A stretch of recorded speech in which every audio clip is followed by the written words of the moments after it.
Hi friends, welcome to Relax Recipes. இன்னைக்கு நம்ம எங்க ஊர் ஸ்பெஷலான சேமியா பிரியாணி எப்படி பண்ணலாம்னு பார்க்கலாம். 1/2 கிலோ மட்டன் எடுத்துர்க்கேன். நம்ம மட்டன் பிரியாணிக்கு பெரிய பெரிய பீஸா கட் பண்ணுவோம் இல்லையா? மட்டன் சேமியாக்கு கொஞ்சம் மீடியம் சைஸ் பீஸா இருந்தா நல்லா இருக்கும். உப்பு, மிளகாய் தூள், அப்புறம் தயிர். ஒரு 75 ml தயிர் எடுத்துர்க்கேன். மொத்தத்தில் பிரியாணிக்கே சேர்த்து சேமியா பிரியாணிக்கு தேவையான அளவு 75 ml தயிர். ஒரு 2 டேபிள் ஸ்பூன் இஞ்சி பூண்டு பேஸ்ட். இது எல்லாத்தையும் நல்லா மிக்ஸ் பண்ணி வச்சிடலாம்.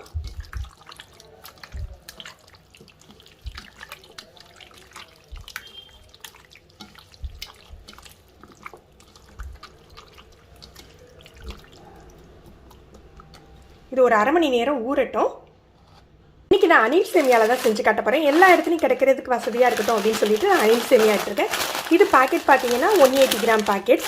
நான் உங்களுக்கு அளவு தண்ணி பாத்திர அளவும் சொல்லிடுறேன், பாக்கெட் அளவும் சொல்லிடுறேங்க. முதல்ல நம்ம சேமியாவை வறுத்துடலாம். இது வறுத்த சேமியாவாக இருந்தால் கூட நம்ம பிரியாணி செய்கிறதுக்கு முன்னால் கொஞ்சமாக நெய் விட்டு வறுத்துக்கிட்டிங்கன்னா ரொம்ப டேஸ்ட்டாக இருக்கும்.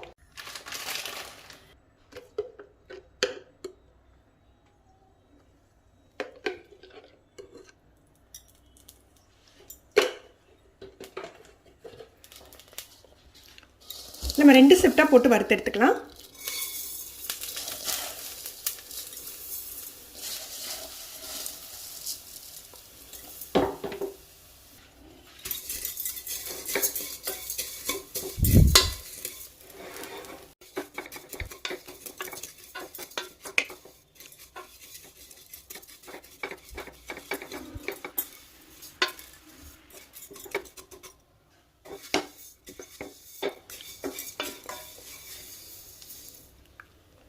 கோல்டன் கலர் வந்தால் போதும், ரொம்ப ப்ரௌன் ஆக வேண்டாம். இந்த ஸ்டேஜில் மாற்றி வச்சிடலாம். சேமியா ரெடி ஆகிடுச்சு. இப்போ நம்ம கறியை தாளிச்சிடலாம். நான் இன்றைக்கி எண்ணெயில் தான் தாளிக்க போகிறேன். நீங்கள் விருப்பம் இருந்தால் நெய் சேர்த்துக்கோங்க. பட்டை, கிராம்பு, ஏலம், ஒரு 3 வெங்காயம் மெல்லிசாக ஸ்லைஸ் பண்ணி வச்சுருக்கேன்.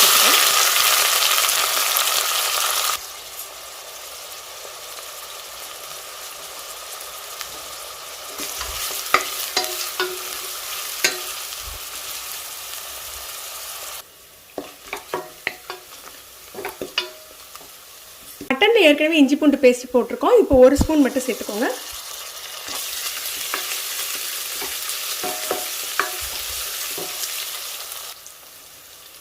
சின்னதாக ஒரு 3 தக்காளி எடுத்துருக்கேன்.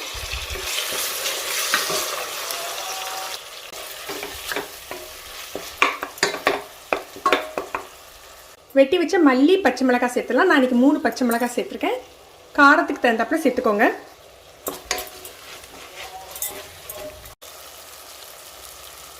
பட்டை, கிராம்பு, ஏலத்தூள், அதாவது பிரியாணி மசாலா, கொஞ்சமாக மஞ்சள் தூள்.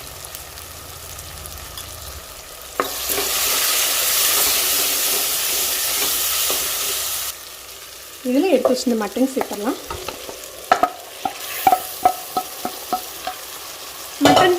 மட்டனில் ஆல்ரெடி உப்பு, மிளகாய்த்தூள் போட்டிருக்கோம்.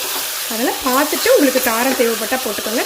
முதல்ல ஒரு 5 நிமிஷம் எண்ணெயிலே புரட்டி விட்டுறலாம். அதுக்கப்புறம் நம்ம வேக வச்சுக்கலாம். 1 கப் போல் தண்ணி சேர்த்துக்கலாம். இதை லோ டு மீடியம் ஃப்ளேமில் ஒரு 15 நிமிஷம் குக் பண்ணிங்கன்னா கரெக்டாக இருக்கும். இல்லை நீங்கள் விசில் வைப்பீங்கன்னா உங்களுக்கு எந்த அளவுக்கு விசில் தேவைப்படுமோ அந்தளவு வச்சுக்கோங்க. தண்ணி அளவு பார்த்தீங்கன்னா இப்போ வறுத்த சேமியாவாக இருந்தால் 1க்கு 1 அளவு தண்ணி உங்களுக்கு கரெக்டாக இருக்குங்க. இல்லை நீங்கள் பாக்கெட் அளவு வேணும் அப்படின்னா இந்த மாதிரி 180 கிராம் பாக்கெட்டுக்கு 200 ml கிளாஸில் 2 கிளாஸ் எடுத்துக்கலாங்க. அதாவது 400 ml தண்ணி தேவைப்படும் உங்களுக்கு. இன்னும் ரொம்ப உதிரியாக வேணும் அப்படின்னா நீங்கள் 1.5 கப் தண்ணி சேர்த்துக்கோங்க. இப்போ நான் 1க்கு 1 அளவு தண்ணி எடுத்திருக்கேன். 1க்கு 1 அளவு தண்ணி எடுத்திருக்கேன். இப்போ நம்ம மட்டனில் வெந்த பிறகு இருக்கிற தண்ணியை சேர்த்து தான் இது கனெக்ட் பண்ணிக்கணுங்க. உங்களுக்கு எடுத்து காட்டுறதுக்காக நான் இப்படி எடுத்து காட்டியிருக்கேன். இப்போ மட்டனில் 1 கப் தண்ணி இருந்தது அப்படின்னா நீங்கள் 1 கப் தண்ணியை கம்மி பண்ணிக்கோங்க.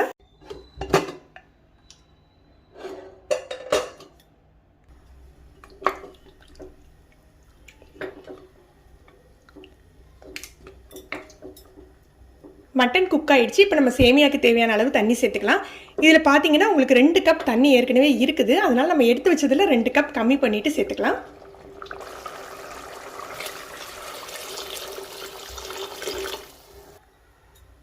இப்போ நம்ம உப்பு காரம்லாம் செக் பண்ணிக்கலாம்.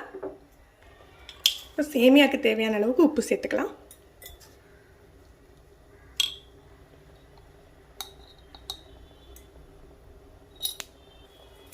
இதில் ஒரு அரை மூடி எலுமிச்சம்பழம் புழிஞ்சிக்கலாம்.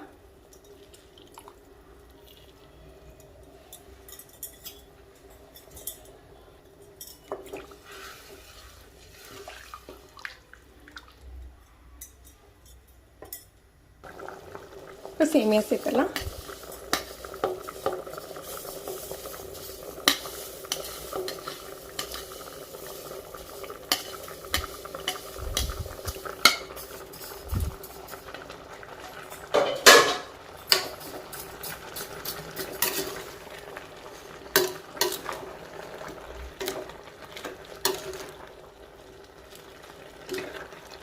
நல்லா மிக்ஸ் பண்ணிவிட்டு லோ டு மீடியம் ஃப்ளேமில் ஒரு 5 நிமிஷம் மூடி போட்டு வைங்க. தண்ணியெல்லாம் இஞ்சிட்ட பிறகு நம்ம ஒரு 10 நிமிஷம் தம் மாதிரி போட்டுக்கலாம்.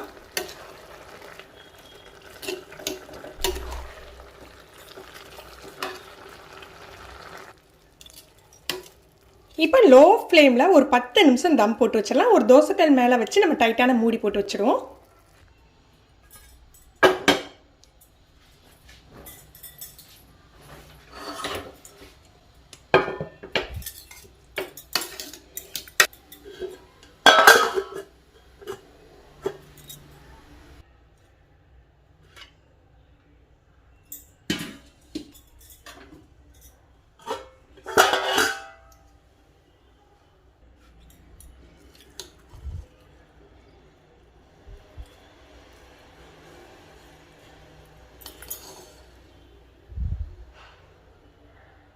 இப்போ நம்ம சேமியா பிரியாணி ரெடி ஆயிடுச்சு.